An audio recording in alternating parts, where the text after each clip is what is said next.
ప్రియులారా, ప్రార్థన చేసుకుందాం. మహోన్నతుడా, పరిశుద్ధుడా, మీకు వందనాలు, స్తోత్రాలు. ప్రాతకాల ఆరాధన ద్వారా నిన్ను గణపరుస్తున్న ప్రతి కుటుంబాన్ని ఆశీర్వదించి నైనా ప్రతి ఒక్కరితో మీరు మాట్లాడి మీరు మహిమ పొందండి. యేసు ప్రభు వారి దివ్య నామమున వేడుకొనుచున్నాము తండ్రి, ఆమేన్.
శక్తినిచ్చి నడిపించును.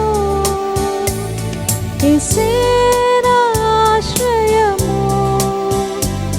యేసే నా ఆధారము, యేసే నా ఆశ్రయము,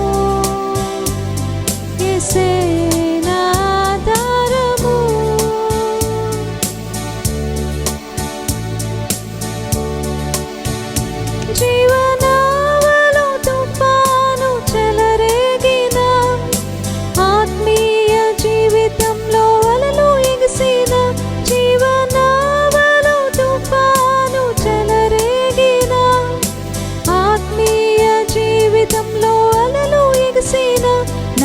తోడయుండును, నన్ను దరి చేర్చును, చుక్కాని దారి చూపును. నాకు తోడయుండును, నన్ను నడిపించును, చుక్కాని దారి చూపును. యేసే నా ఆశ్రయము, యేసే నా ఆధారము, యేసే నా ఆశ్రయము, యేసే నా ఆధారము. నా కోటయు నీవే, నా దుర్గము నీవే, నా కాపరి నీవే. నా కోటయు నీవే, నా దుర్గము నీవే, నా కాపరి నీవే.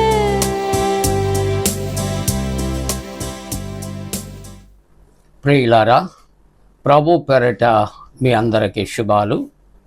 జన్మదినాలు, వివాహ దినాలు జరుపుకుంటున్న కుటుంబాలకు యేసుక్రీస్తు ప్రభు పరిశుద్ధ నామమున పండు friends and sisters YouTube channel ద్వారా శుభాలు మేము తెలియజేస్తూ ఉన్నా. మీ కొరకు అనుదినం ప్రార్థన చేస్తూ ఉన్నా. మంచిదండి, మీరంతా క్షేమంగా ఉన్నారు కదా. దేవునికి వందనాలు చెల్లిందాం. ఎండలు చాలా తీవ్రంగా ఉన్నాయి. మరి ప్రకృతి అనేక రీతిలలో తిరుగుబాటు చేస్తూ ఉంది. ఆ ప్రకృతిని శాసించే దేవుడు, ప్రకృతి విపత్తుల నుండి కాపాడే దేవునికి ప్రార్థన చేద్దాం. ఈ ప్రార్థన మరి యొక్క సమయంలో ప్రాతకాల ఆరాధన కొరకు ఏర్పాటు చేయబడిన పరిశుద్ధ లేఖనాన్ని కలిసి చదువుకుందాం.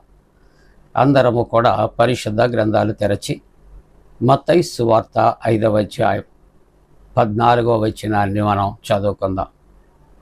14వ వచనం, మీరు లోకమునకు వెలుగై ఉన్నారు. మంచిదండి, థ్యాంక్ యూ. మరలా చెప్పుకుందాం, మీరు లోకమునకు వెలుగై ఉన్నారు. You are the light of the world. మన దేవుడు ఎంత గొప్ప దేవుడు, ఎంత కృపగలిగిన దేవుడు. ఈ వాక్యము ద్వారా ఆలోచన చేస్తూ ఉంటే ఆయన ప్రేమ అంతుపట్టనటువంటి ప్రేమ. ఆయనకు ఏదైతే గొప్పతనం ఆపాదించబడిందో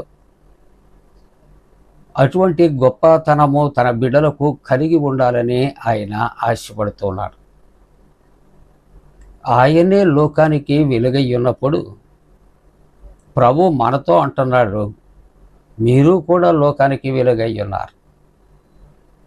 మనం ఎప్పుడూ లోకానికి వెలుగై ఉంటామంటే వెలుగై ఉన్నటువంటి దేవుని, వెలుగై ఉన్నటువంటి మన తండ్రిని మనం కలిగి ఉన్నప్పుడు ఆ వెలుగును మనం పుణికి పుచ్చుకొని ఆ వెలుగుగా మాత్రమే జీవించగలం.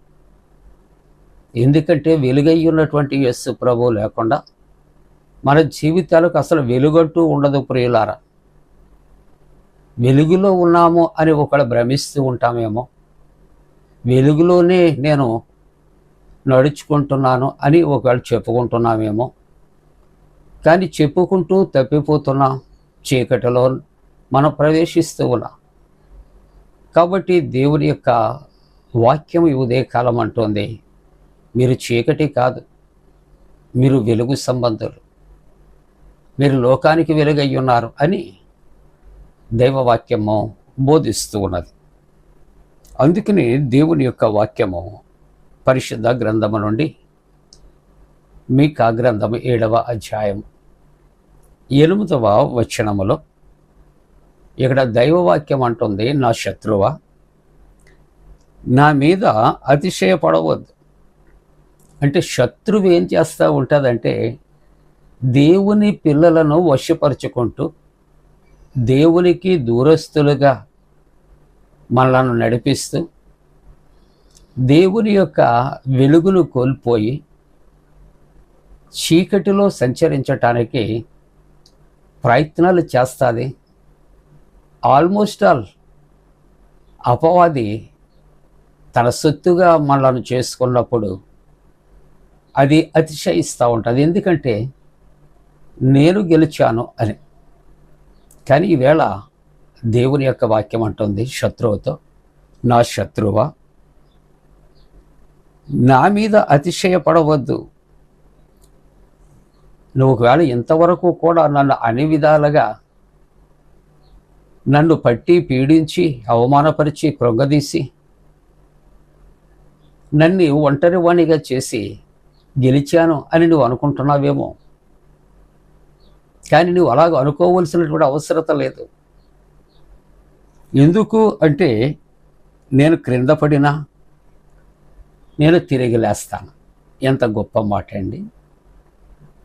మానవ జీవితంలో ఎన్నో ఆటుపోట్లకు ఎదురైనప్పుడు విశ్వాసి అనుకుంటాడు, ఇక నేను పడిపోయాను, నేను కూలిపోయాను, కృంగిపోతున్నాను, ఇంకా నన్ను లేవనెత్తేవారు లేరు, నాకు సహాయకులు లేరు అని అందరూ కాకపోయినా కొందరు అనుకునే తలంపులు. కానీ శత్రువు అయినటువంటి అపవాది అతిశయిస్తున్నప్పుడు ఇక్కడ విశ్వాసి తను చెప్పుచున్నటువంటి మాటలు, నా శత్రువా, నా మీద అతిశయపడవద్దు, నేను క్రింద పడినా తిరిగి లేతును. అంటే నువ్వు నన్ను కృంగదీసినా, లేకుంటే నన్ను పడద్రోసినా, లేక నీవు నన్ను అవమానపరిచినా, లేక నీవు నన్ను ఆవేదనకు గురి చేసినా. చూసారా, ఈ మాటలు భావాలు మనం ఒక్కసారి జ్ఞాపకం చేసుకుంటున్నప్పుడు, ఈ వాక్యాలు చదువుతుంటున్నప్పుడు వెంటనే యోబు గుర్తుకొస్తాడు కదా. యోబుని కూడా అపవాది కృంగదీస్తుంది కదా. 10 మంది బిడ్డలను కూడా తీసుకుని పోతుంది కదా, మరణానికి అప్పగిస్తుంది కదా. ఆస్తి పాస్తులు పశుపక్షాదులు అన్నీ కూడా నష్టపోతాయి. కానీ ఈవేళ దేవుని యొక్క వాక్యం అంటుంది, నీవు ఇన్ని చేసావని నీవు అతిశయపడొద్దు. నేను పడినా తిరిగి లేస్తాను. ఎందుకు? మనము లేవగలమా? మనల్ని లేవనెత్తువాడు ఆయనే. అదే నిరీక్షణతో చివరి వరకు బ్రతికాడు. కాబట్టి నా శత్రువా, నా మీద అతిశయపడవద్దు. నేను క్రింద పడినను తిరిగి లేతును. నేను అంధకారమందు కూర్చున్నాను. ఎంత గొప్ప మాట అండి! ఎంత గొప్ప నిరీక్షణ! ఎంత గొప్ప విశ్వాసము! చూసారా? నేను పడిపోయినా తిరిగి లేస్తాను. నేను అంధకారమందు కూర్చున్నా. ఎందుకు భయపడను అంటున్నాడంటే, యెహోవా నాకు వెలుగుగా ఉన్నాడు. మన దేవుడు మనకు వెలుగుగా ఉన్నప్పుడు అంధకారమే చుట్టుముట్టిన, అంధకారమై మనల్ని కృంగదీసిన, అంధకారమై మనలను ఆవరించిన మన దేవుడు వెలుగై ఉన్నాడు. ఆయన వెలిగిస్తాడు, వెలుగులోనికి నడిపిస్తాడు. ఆయనే వెలుగుగా ఉంటాడంటే నువ్వు కోల్పోయిన ప్రతి దాంట్లో కూడా తిరిగి విజయాన్ని ఆయన ఇచ్చే దేవుడుగా ఉంటూ ఉన్నాడు. ప్రియులారా, అపవాది అంధకారాన్ని సృష్టిస్తుంది. డాక్టర్ మార్టిన్ లూథర్ గారు ఆయన బైబిల్ చదువుతూ ఉన్నప్పుడు అపవాది మార్టిన్ లూథర్ గారితో అంటుందంట, అపవాది, నువ్వేదో పెద్ద నీతిమంతుడు అనుకుంటున్నావు, నువ్వు చిన్నప్పటి నుండి చేసిన ఈ పాపాలు ఇదిగో లిస్ట్ అవుట్ చేస్తాను చూడు అని పెద్ద లిస్ట్ అట ఆయన దగ్గర తిరగవేసినప్పుడు ఆయన దగ్గర ఉన్న రెడ్ ఇంక్ బాటిల్తోటి ఆయన అంటున్నటువంటి మాట, నా యేసు రక్తముని పాపములన్నీ ఆయన ఎప్పుడూ కడిగి వేశాడని ఆ రెడ్ ఇంక్ బాటిల్ అంటే గిరిగిర తిప్పి అపవాదిని ఆయన విదిలించి కొట్టినప్పుడు అటది పారిపోయిందట.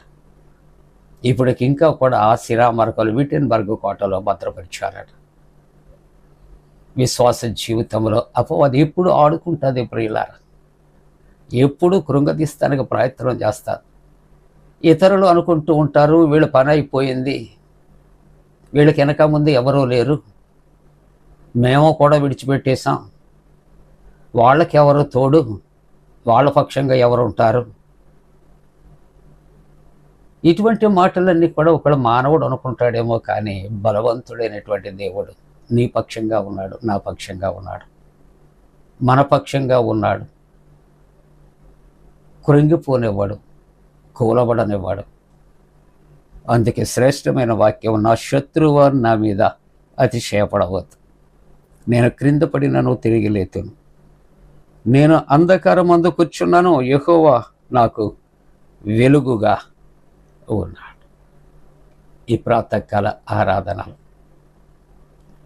మన జీవితాల్లో ఏదైనా అంధకారము చోటు చేసుకుందని కృంగుచున్నావా? అందరూ నన్ను విడిచారు, ఒంటరి వాడిగా ఉన్నానని కృంగిపోతున్నావా? భక్తుడు అంటున్నాడు, శత్రువుతో సవాల్ చేస్తూ ఉన్నాడు, యు కాంట్ డూ ఎనీథింగ్, నన్నేమీ చేయలేదు. యెహోవా మన పక్షంగా ఉంటుండగా మనకి విరోధి ఎవడు? అందరికీ తెలిసినటువంటి మాట, యుద్ధము యెహోవాది, శత్రువుది కాదు. మన పక్షంగా శత్రువుతో యుద్ధము యెహోవా చేస్తున్నాడు. విశ్వాసికి విజయాన్ని ఇస్తున్నాడు, సాతాన్ని కృంగతీస్తూ ఉంటున్నాడు. ప్రియులారా, కాబట్టి ప్రభు అంటున్నాడు, నీవు చీకటి కాదు, నీవు లోకానికి వెలుగై ఉన్నావు. అట్టి వెలుగుతో ఆరాధనలో ఉన్న మీరందరూ మన కుటుంబాలు పిల్లలు నింపబట్టడానికి దేవుడు తన పరిశుద్ధాత్మ కూడిన మనపై మెండుగా కుమరించరోగాక. ఆమేన్. ప్రార్థన. పరిశుద్ధుడా, నీవిచ్చిన శ్రేష్టమైన వాక్యాన్ని దీవించి ఆరాధిస్తున్నటువంటి నాయన కుటుంబాలన్నిటిని వెలిగించు. మా కుటుంబాలు వెలిగించు, మా బిడ్డలను వెలిగించు. ఎండల తీవ్రత దూరపరచు, గల్ఫ్లో యుద్ధ బీభత్సవాలు దూరపరచు. చంటి బిడ్డల కొరకు నాయనా, ఇదిగో తండ్రి, యవనస్తుల కొరకు, వృద్ధుల కొరకు ప్రార్థిస్తుంటున్నాను. ప్రభువా, ఇదిగో రక్షణ లేని వారికి రక్షణ కలగొచ్చి నాయనా, ఇదిగో తండ్రి, ఆర్థరైటిస్తో లేవలేని వారు, నడవలేని వారు కృంగుచూ ఉంటుండగా కృప చూపించి సిలువ రక్తాన్ని ప్రోక్షించి స్వస్థపరిచి లేవలెత్తు. నాయనా ఇంకా ఎవరు ఎటువంటి బలహీనతలతో ఉన్నా, ఎటువంటి శోధనలో ఉన్నా, శ్రమలో ఉన్నా విడిపించి అపవాదిని కృంగదీసి నాయనా మమ్మల్ని ఆవరిస్తున్న చీకటి తెరలు పారద్రోలి అందరినీ కూడా వెలుగుతో నింపు. యేసు నామమున వేడుకొనుచున్నాం తండ్రి, ఆమేన్. మన పరమ తండ్రి అయిన దేవుని యొక్క ప్రేమయు, ప్రభువైన యేసుక్రీస్తు ప్రభు కృపయు, పరిశుద్ధాత్మ నేను సహాసం ప్రాతకాల ఆరాధనలో పాల్గొన్న ప్రతి ఒక్కరికి తోడు సంరక్షించి కాపాడును గాక. ఆమేన్.